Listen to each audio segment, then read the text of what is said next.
खबर छोटी हो या बड़ी मगर बेबाक होगी। हर खबर पर होगी पैनी नजर। आप देख रहे हैं बिजनौर दस्तक। आदाब, नमस्कार। खबर नजीबाबाद से। नगर के जाने माने डॉक्टर एसएम परवेज के बेटों अब्दुल्ला परवेज और हमजा परवेज की शूटिंग प्रतियोगिता में ऑल इंडिया लेवल पर अपने नगर व जनपद बिजनौर का नाम रोशन करने पर एक प्रोग्राम में सम्मानित किया गया। शहर के प्रतिष्ठित डॉक्टर एसएम परवेज के प्रतिभाशाली पुत्र अब्दुल्ला परवेज और हमजा परवेज को शूटिंग प्रतियोगिता में अपने शहर और ज़िले का नाम रोशन करने पर समाजसेवी रफ़ीक अहमद अंसारी ने एक भव्य कार्यक्रम में सम्मानित किया।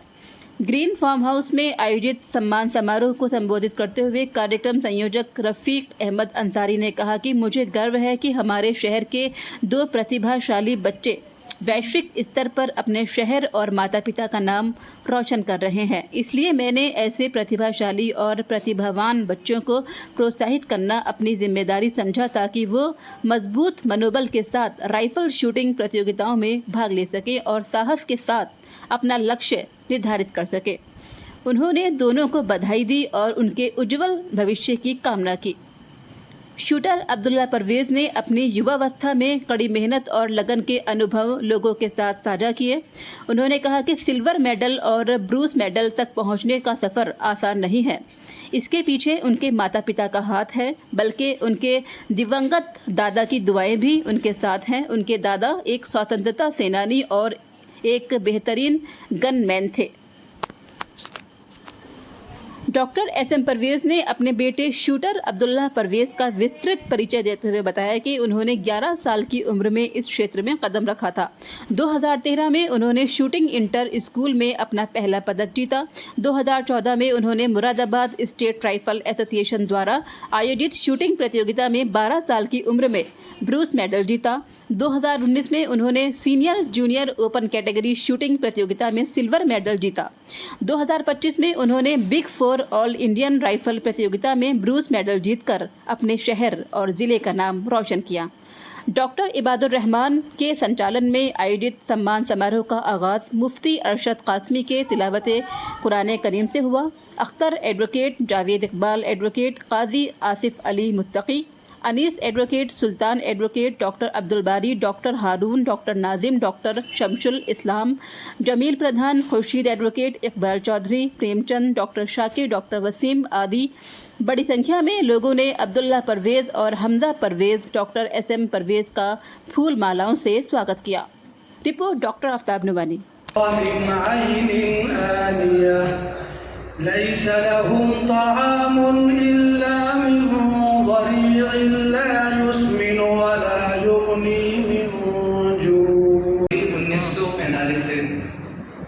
शायद कुछ लोगों को लगेगा कि इतने सालों पहले तो मैं पैदा भी नहीं होता। मेरे परदादा को जेल भेजा गया क्योंकि वो एक स्वतंत्रता सेनानी थे। फिर वो जब जेल से लौट के आए तो उन्हें कहा गया तुम एक अकेले मुसलमान हो, इन 98 गैर मुसलमानों में, तुम इनके खिलाफ गवाही दो और हम तुम्हें जेल से रिहा कर देंगे। तो उन्होंने वहीं पे कोर्ट में अंग्रेज डीएम के थप्पड़ मारा और बहुत ही फख्र के साथ वो दोबारा जेल से ले गए। तो हमारे घर में क्योंकि वो स्वतंत्रता सेनानी थे तो गन कल्चर शुरू से रहा है। फिर 1989 में मेरे दादा की डेथ हो गई अराउंड 52 ईयर्स की एज में। पापा तब 16.5 साल के थे, तो काफ़ी कम उम्र में जिम्मेदारी कंधों पे आ गई थी, इसलिए वो गन कल्चर जो था वो कैरी फॉरवर्ड नहीं हो पाया। लेकिन जब पापा बड़े हुए, डॉक्टर बने, अपने पैरों पे खड़े हुए, आज वो मुझे यहाँ पे ला पाए हैं। कैसे बन सकता है, लेकिन मेरे पास सिर्फ करने की एक चाह थी। मेरे पास कोई बहाना नहीं था कि मैं ये नहीं कर सकता। तो मेरा बस आप सभी को यही पैगाम है कि आप बहाना ढूंढने की जगह कि हम ये नहीं कर सकते, आप सोचिए आज आप क्या कर सकते हैं। शायद आज आपका पहला कदम आपको कल आपके आगे करने में पहुंचा है। तो आपको मेरा बस यही संदेश है कि आप अपने लक्ष्य को देखें। आप ये ना सोचें कैसे होगा, आप पहले सोचें आपको करना क्या है। और बेशक अगर आप एक बार एक लाइन में जा चुके हैं तो अल्लाह आपको आगे पहुंचाएगा। तो इसी के साथ मैं अपने शब्द, जिन्होंने मेरे बच्चों को अपने अखबारों में, अपनी न्यूज़ में हमेशा अपनी मोहब्बतों से ज़्यादा जगह दी है। एक ज़ोरदार ताली आप मेरे मीडिया को भाइयों दी। आज का ये प्रोग्राम बहुत शॉर्ट नोटिस पे ऑर्गेनाइज कर लिया गया। रात लगभग 10:30 बजे ये फाइनल हुआ था कि आज प्रोग्राम हो रहा है, क्योंकि बच्चे कल शाम तक ही फ्री हो पाए थे और दोबारा इन्हें वापस प्रैक्टिस के लिए जाना था। रफ़ीक भाई ने प्रोग्राम ऑर्गेनाइज कराया। उन्हें अगर मैं ये कहूँ कि साहब अल्फाज में इस चीज़ों को बयान करा जा सकता है तो शायद मैं झूठ बोल रहा हूँ। अल्फाज में इन सब चीज़ों का शुक्रिया अदा नहीं करा जा सकता।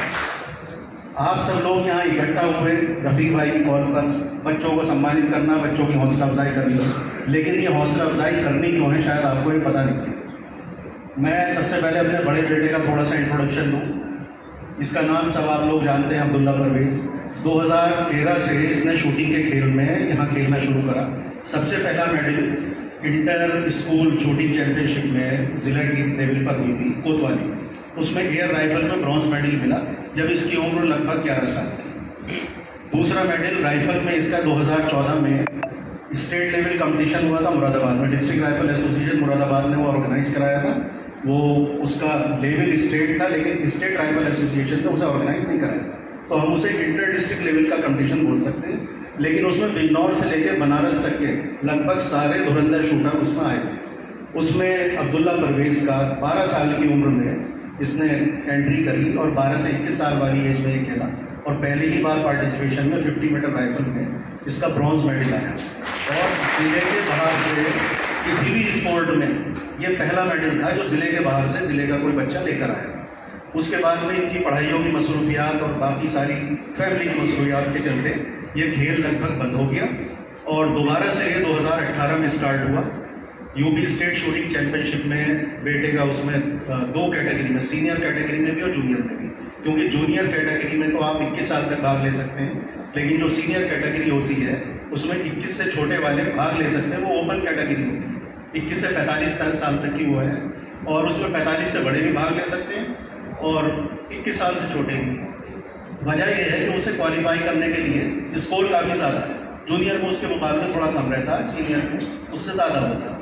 उसमें अब्दुल्ला परवेज़ ने ना सिर्फ क्वालिफाई करा बल्कि यूपी के अंदर सिल्वर मेडल लाकर, मतलब उन सीनियर्स के बीच में भी जाकर कम से कम हमारे ज़िले का और हमारे शहर का नाम रोशन किया।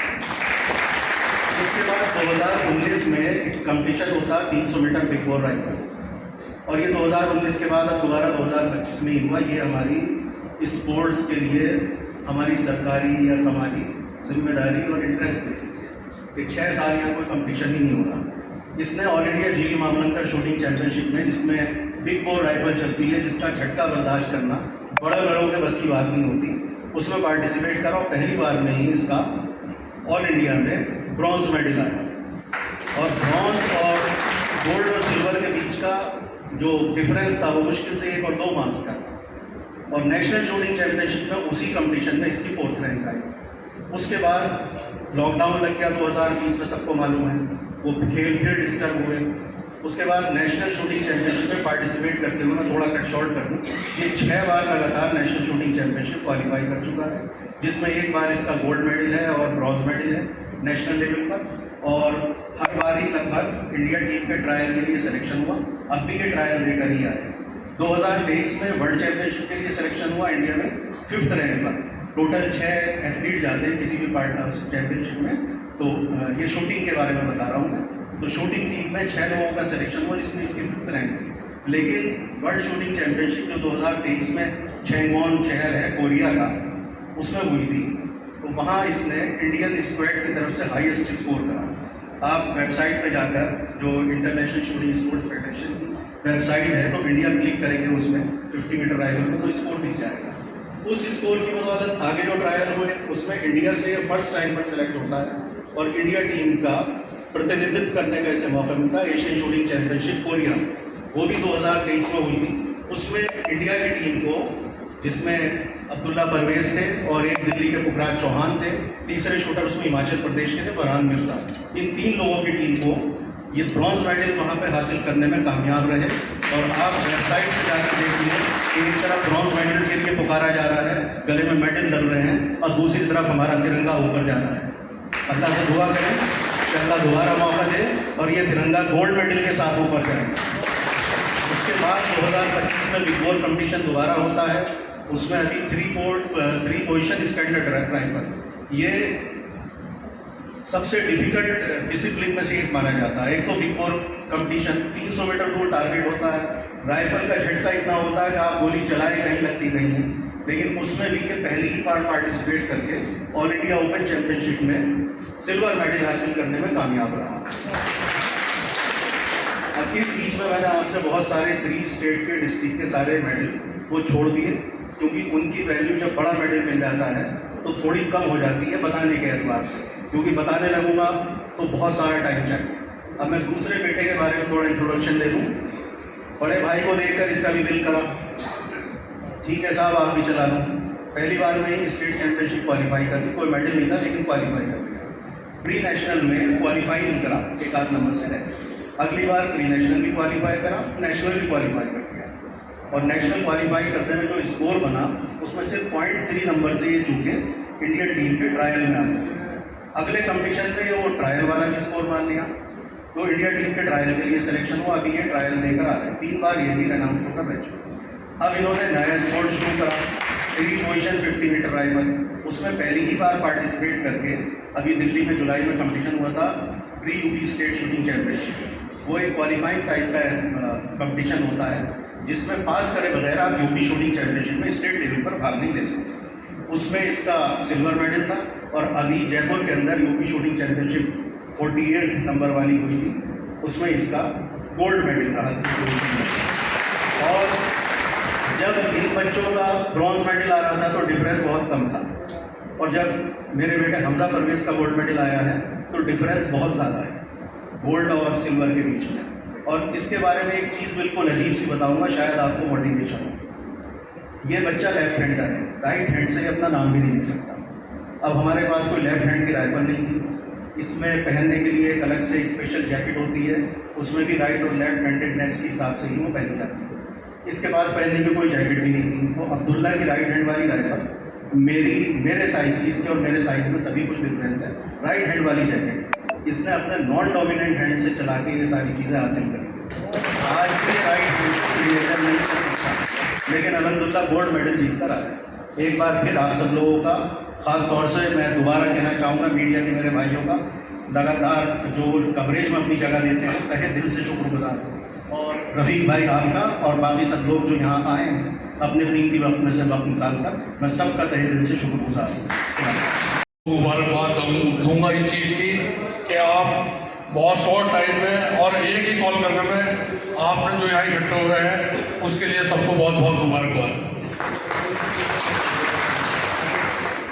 डॉक्टर साहब से मेरी बात कल सुबह हुई थी, मैं डॉक्टर साहब में एक प्रोग्राम करना चाह रहा हूँ बच्चों की हौसला अफजाई के लिए। डॉक्टर साहब ने कहा कि 25 तारीख में चले जाएंगे, अगर आप कल रख सकते हो तो कल ही रखो। मैंने डॉक्टर साहब इतना हौसला अल्लाह ने मुझे दे रखा है कि ये प्रोग्राम इंशाअल्लाह कल ही होगा, तो इसलिए ये प्रोग्राम मैंने आज रखा। और इस प्रोग्राम की हौसला अफजाई के लिए, बच्चों की हौसला अफजाई के लिए, जिससे कि और आने वाले बच्चों को भी ये लगे कि यार डॉक्टर ऐसे परवेश के बच्चे क्यों, हमारे बच्चे क्यों नहीं कर सकते इस काम को।